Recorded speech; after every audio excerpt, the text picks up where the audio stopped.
Yun, day 63 na ng ating drums papawis. Ayan, nasa drum cleaning tayo ni Sir Junjun Regalado kahapon, anak ni Maestro Jun Regalado.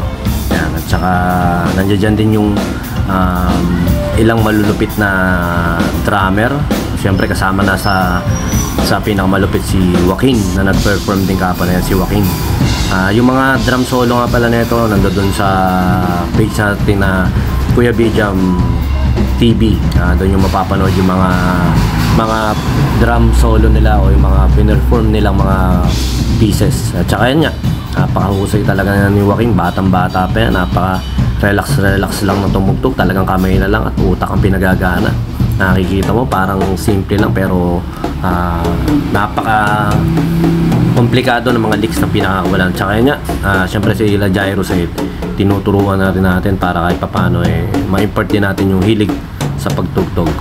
Tsaka ganoon pa rin, tuloy pa rin tayo. Tsaka marami nga tayo natutunan kahapon na gaya ng mga stroke, pagpapatunog, and then tsaka yung mga common na nagagawang mali ng drummer. Pero pinaka importante talaga yung clarity ng tunog at saka yung metronome. Kailangan nandoon.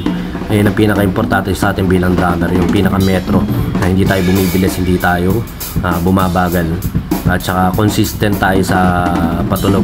Nakaka-inspire yung mga bata ron na napaka-consistent sa pagbabasa ng nota, sa pagpapatunog. Tsaka yun basta napakasarap na nakakakatin sa ganun, nare-refresh ka, tsaka marami ka talaga napupulot. Sabi nga, kahit isang salita lang, kahit isang bagay lang ang matutunan mo sa isang seminar, kumbaga malaking bagay na yun na pwede kang ma-improve, ma-inspire ulit para mag-practice, magpakahusay ulit.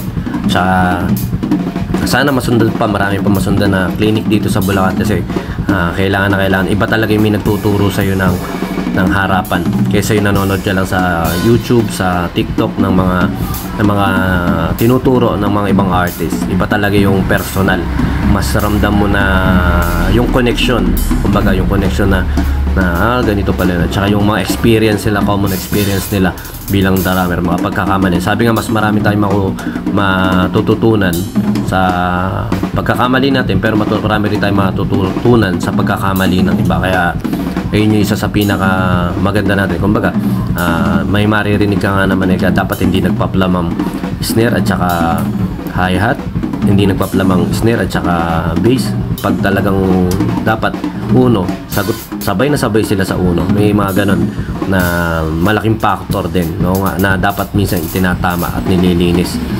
para bilang maging professional musicians. Napakaganda kasing i-aim lang din nun, hindi lang basta musicians, maging professional musicians na talagang consistent at saka matatawag mo yung sarili mo pagmamalaki mo ng artist. Total, nandito lang din naman tayo sa natin ito, na sa hilig lang din naman natin, pagbutihan na natin.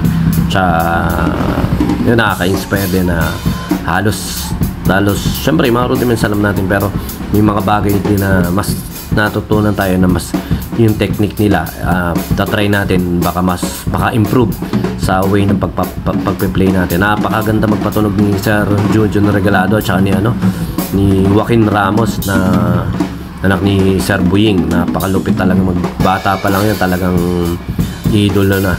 At saka yun, suportado, naka-module 2 na pala kay Sir Michael Alba yun, kaya kumbaga talagang certified na malupit na talaga. Kasi pag galing sa Alba, alam naman natin yung disiplina at saka yung galing talaga, yung knowledge, iba. At saka yung disiplina sa pagtugtog, hindi lang basta puro magingay. Napakalupit ng ni Sir Alba.